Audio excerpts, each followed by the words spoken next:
In my last oil analysis for my GMC Sierra 6.2 liter, one number stood out, well actually a couple, but one that I'm talking about today is silicon. My Sierra came in at 21 parts per million, which is technically still within the normal range, but it's definitely higher than what we're seeing in similar engines. It wasn't catastrophic, but silicon in your oil analysis could mean one of two things. Either sealant contamination is getting in there, or dirt is getting in through the intake system. And that got me thinking, one major difference on my truck is the aftermarket intake. I'm running a giant S&B cold air intake. It's installed properly. There's been really no issues, but it's still a variable. So instead of guessing, we're gonna test it. I'm gonna put back in my stock intake so we can see if these silicon levels come down. Let's go.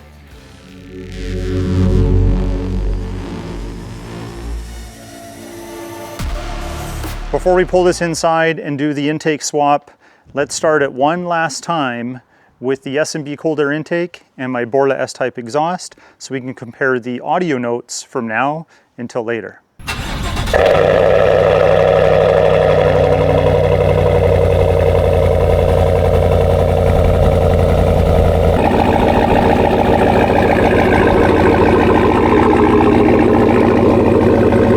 So right now I've got about 1,000 kilometers on the fresh Mobil 1 FS 0W40 that we installed in this truck. I'll link that video here if you're interested about that oil test. And I've got roughly 4,000 kilometers to go on this oil before I'm going to get it tested again.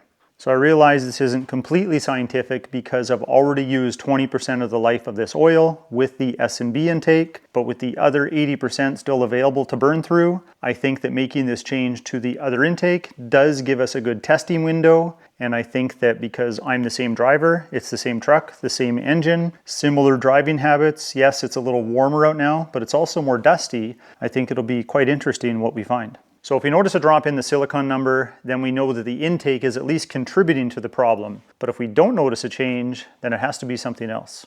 So I'm not going to have the oil testing from this change available in this video. I'm just not going to record for 4,000 kilometers. Of course, there'll be a follow-up. So what a good time to subscribe if you're not a subscriber already, because you probably don't want to miss that video. But what we will find out in this video, one, is if there's anything we noticed during the inspection of taking this one out and putting the new one in, but then throttle response, mileage changes, those are things that I might be able to share at least anecdotally in this video. Now, I'm not trying to say that cold air intakes are bad. I'm just trying to really understand what is happening on this truck because we have a cold air intake, a completely different design on our Cadillac Escalade, and its silicon levels are actually quite low. They're on the low end of normal.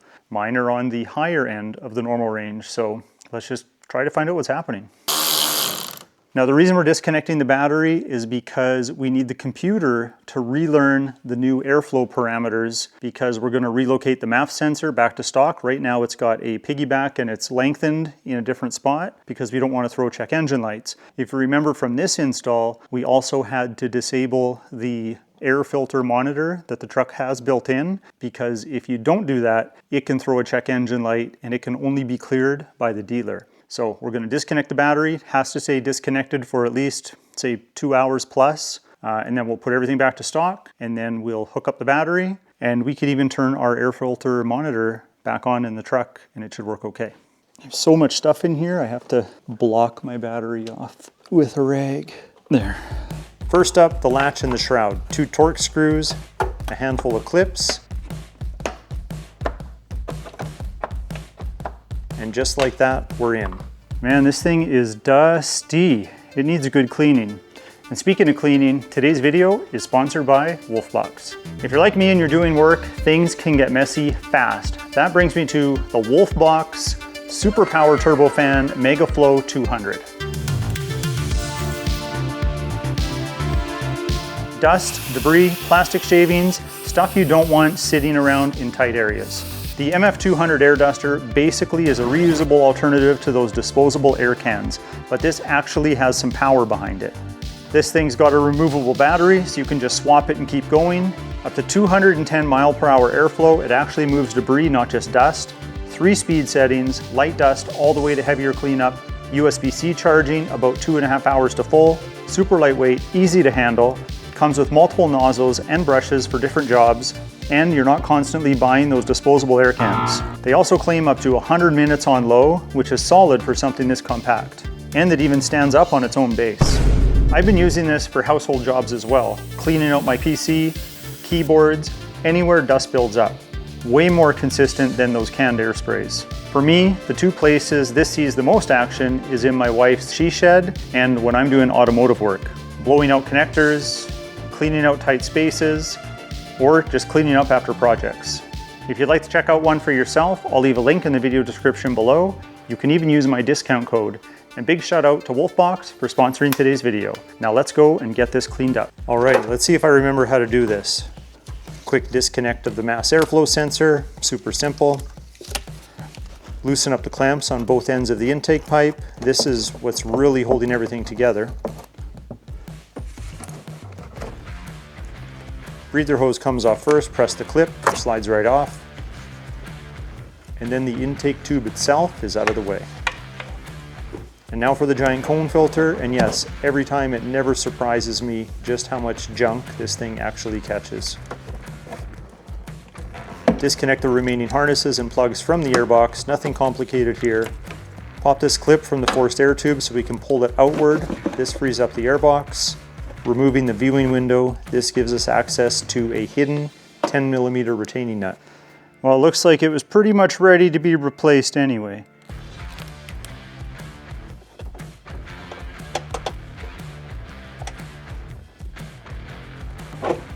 I remember putting this in. It's a little bit tricky to get in there. Plus you have these rubber pieces, these kind of feet that kind of hold it in place. Once you get those off, it's a little easier. Just a little. Something must be stuck to it over here. There we go. Got it out. Look at this thing. So dusty too. And there's an extra port that you can take off, which would let even more air in, which would let more dust in to be stopped by the filter. But still, that's what we're dealing with. Now a trip down memory lane. Look at this, we have an almost brand new cartridge filter. Man, I'd eat off that thing. Look how clean it is. And even the airbox is at least cleaner than the one we're taking out. Here's the top. Don't want to lose these bolts. Our breather tube and our resonator. Hello!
Just making sure that it's seated on there.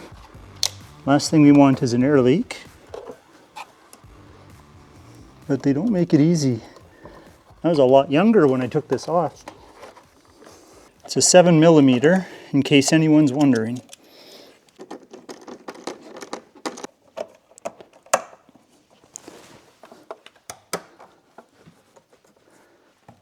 There, I think we're done.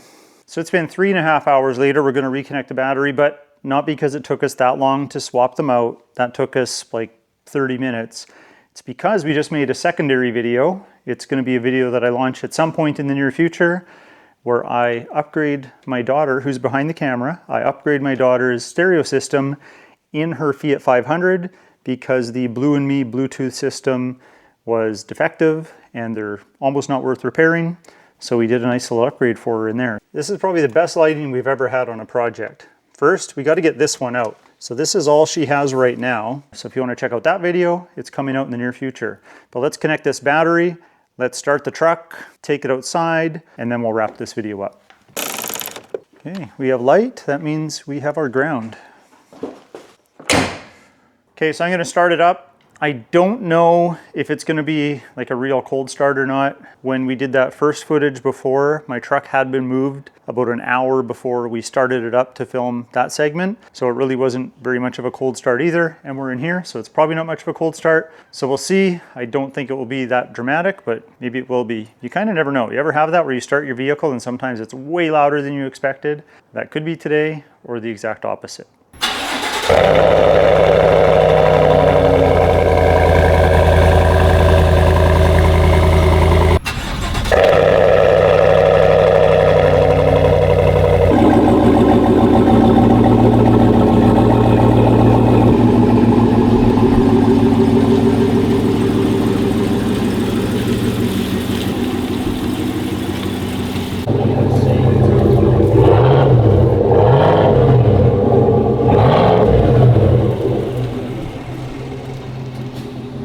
I have to say, it sounds quieter.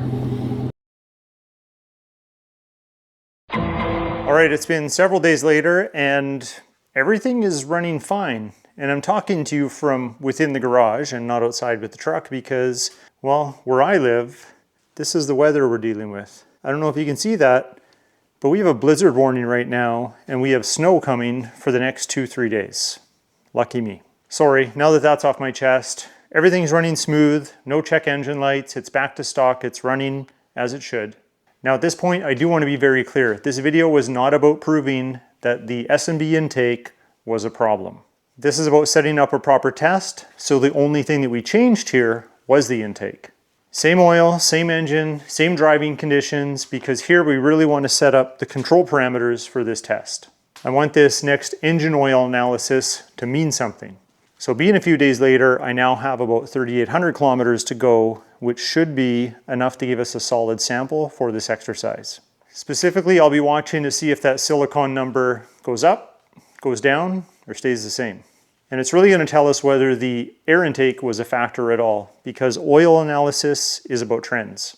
Not one sample, not one change, but consistent data over time. So really, this is just one step in the process, but I want to hear from you. Do you think the intake could have contributed to the higher silicon levels, or do you think I'm chasing the wrong variable here? Let me know what you think in the comment section below. And if you're interested in seeing how this plays out, then make sure you subscribe to the channel, because the next oil report should answer a lot of questions. So if you like this video, hit that like button. Again, please consider subscribing, and we'll talk to you next time.